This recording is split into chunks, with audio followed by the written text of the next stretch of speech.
I knew she didn't recognize me the moment her eyes slid over me like I was a stain on the marble floor. Her voice cut through the music sharp, entitled, "Practiced." "Tyranny," she said, pointing straight at me. "Kick that homeless woman out." The crowd turned, flashing lights catching her diamond dress at every angle. It was almost funny how loud arrogance can be when truth is still quiet. I didn't say a word, just watched the guards approach, confused, hesitant, waiting for a signal I wouldn't give.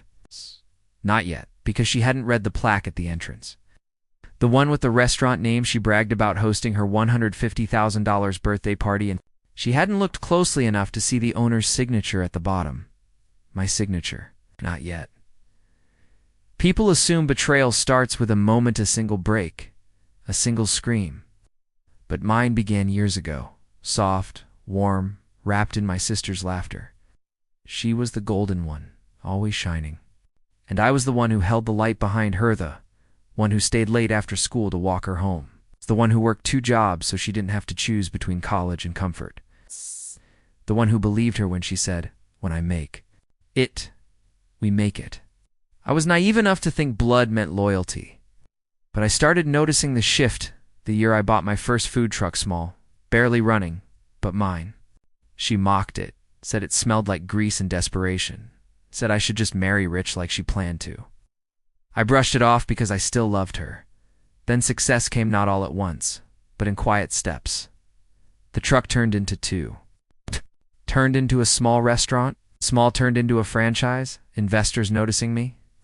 That's when she stopped visiting, stopped calling, stopped remembering we were family unless she needed money, connections, or a place to brag. But the betrayal. That cemented everything came the day I overheard her telling her friends why she didn't invite me to her wedding. "She's embarrassing," she said. "Like a charity project." I never asked for a charity project. My own sister. I didn't confront her. I didn't cry.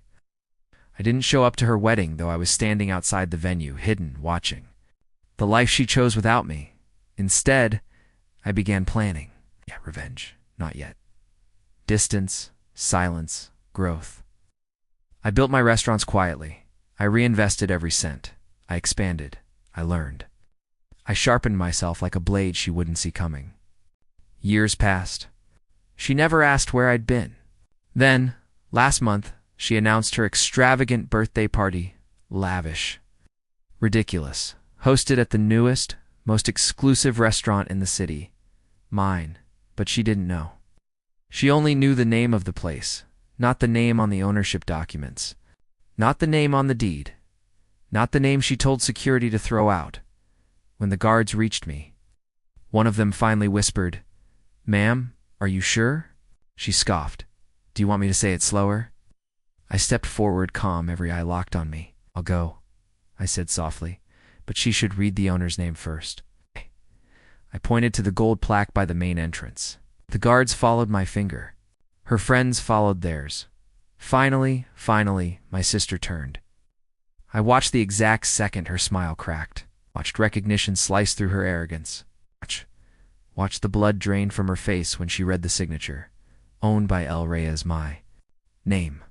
The name she'd abandoned, the name she'd tried to kick out.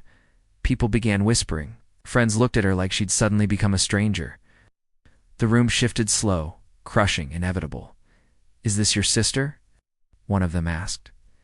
She opened her mouth. Nothing came out.